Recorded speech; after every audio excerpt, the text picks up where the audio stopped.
Good morning students, स्वागत है आप सभी का हमारे यूट्यूब चैनल पर जिसका नाम है सौरभ क्लासेस फॉर हिस्ट्री। आज मैं आप लोगों के सामने बीए सेमेस्टर 4 के पेपर 1 जो आपके इस सेमेस्टर में पहला पेपर है। वैसे तो यह 8वां पेपर हो गया आपका, लेकिन हमारे इस सेमेस्टर का यह पहला पेपर है।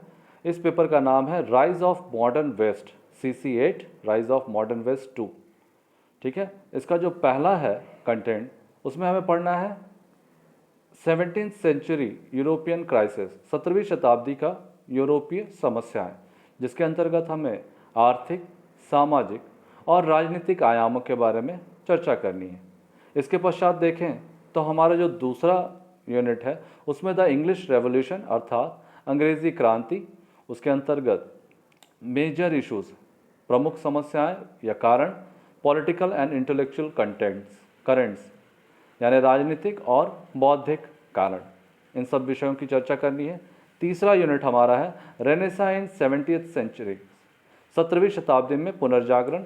इसके अंतर्गत राइज ऑफ मॉडर्न साइंस, आधुनिक विज्ञान का उदय और इसका यूरोप के साथ, यूरोपीय समाज के साथ संबंध, इसको दिखाते हुए और इसको 17वीं शताब्दी तक हमें ले जाना है। तो यूनिट 3 के अंतर्गत हमें इन सब चीज़ों को पढ़ना है। अब हमारा यूनिट 4 है।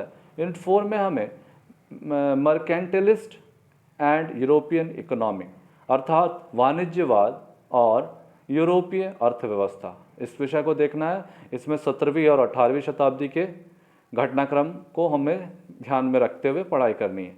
और हमारा जो 5वां यूनिट है, वो 5वां यूनिट जो आप है वो है European politics in 18th century यानी 18वीं शताब्दी में यूरोपीय राजनीति, इस विषय को पढ़ना है। इसके अंतर्गत पार्लियामेंट्री मोनार्की अर्थात पार्लियामेंट का शासन, पार्लियामेंट शासन व्यवस्था का विस्तार। ठीक है, फिर उसके बाद हम देखेंगे pattern of absolutism in Europe. Absolutism का मतलब होता है निरंकुशवाद। तो निरंकुशवाद का यूरोप में किस तरह का पैटर्न था 18वीं शताब्दी के दौरान, उसके विषय में हमें चर्चा करनी है। उसके बाद हमारा जो अगला ये है छठा यूनिट में हमें political and economic issues in American revolution, अमेरिकी क्रांति के अंतर्गत राजनीतिक एवं आर्थिक समस्याओं के बारे में चर्चा करनी है।